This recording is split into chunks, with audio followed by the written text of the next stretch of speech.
Sera d'inverno, dal freddo s'agganghiva.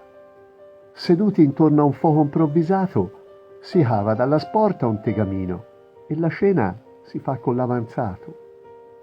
Come sempre si mettono a parlare dei fatti d'oggi, di quelli del passato, dei citti, delle mogli, la comare, se uno si sposa o un altro è fidanzato.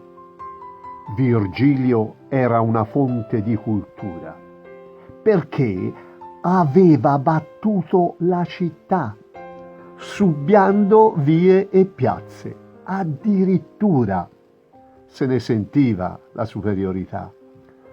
Un giorno chiese: «O Gino, te lo sai?» Tanto per dare sfogo alla sua scienza. «È la Terra che gira intorno al Sole oppure in fondo è un'apparenza?» «Questo non lo so, però lo trovo strano. So sempre qui a farlo spunzicchiato.